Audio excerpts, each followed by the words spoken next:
Почитувани, СДСМ повторно удира по джебот на граѓаните. Се зголемува цената на водата. Ово е втор шок по зголемувањето на акцизата за дизелот од 3,5 денари. Од јануари граѓаните плаќаат поскап дизел, наскоро ќе плаќаат и поскапа вода.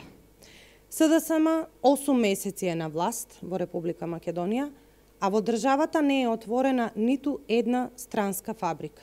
Државата се задолжи за повеќе од 1 милиарда и 300 милиони евра, а на повидок се нови и покачени даноци, мерките за субвенционирање на вработувањето стана мисловен поим, а секојдневно имаме масовни отпуштања на луѓе од работа.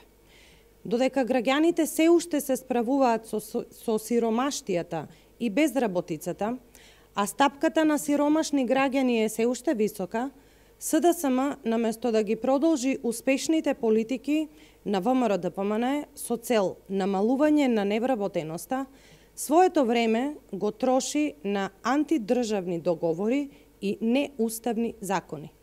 СДСМ, наместо живот, донесе беда. Трошоците на живот порасна за 1,4%, а цените на мало за 3,2%, и што директно влијае на намалување на стандардот. Економијата стагнира, а во третиот квартал растот е само 0,2%, без изглед за приближување до ветените 5% раст. Според статистиката, над 450.000 македонци се сиромашни.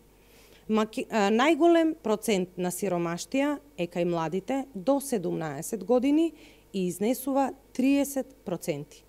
Додека кај граѓаните до 65 години сиромаштијата е 21%. Граѓаните се уште се соочуваат со екзистенцијални проблеми и на државата и е потребен континуитет на успешните мерки за намалување на невработеност, намалување на даноците и привлекување на странски инвестиции. ВМРО-ДПМН 10 години се бореше против сиромаштијата и невработеноста. Невработеноста ја намаливме од 38% на 22,1%, отворивме над 150.000 нови работни места и креиравме добра бизнис клима, со што Македонија беше рангирана на 5-то место во Европа, а на 10-то во светот за водење на бизнис.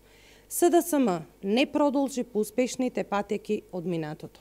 Државата ја задолжуваат без основ. Ништо од ветената плата од 500 евра, ги нема 100.000 денари плата за лекарите специјалисти, ветените 600 километри нов автопат ќе останат само мртво слово на хартија. Владата не само што не отпочна нови инфраструктурни проекти, туку ја кочи и реализацијата на тековните проекти започнати од ВМРО-ДПМН, како што се Демир Капија Смоквица, Кичево Охрид и Миладиновци Штип.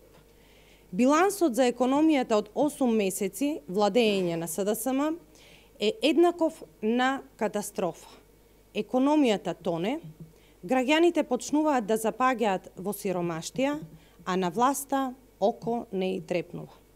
Преговара за името без да ги информира граѓаните за текот на процесот, склучува договор со Бугарија кој има сериозни недостатоци и може да биде подобар, и гласа за двојазичност, за закон за двојазичност, кој што е во спротивност со Уставот и не е од полза на граѓаните. Ви благодарам на вниманието.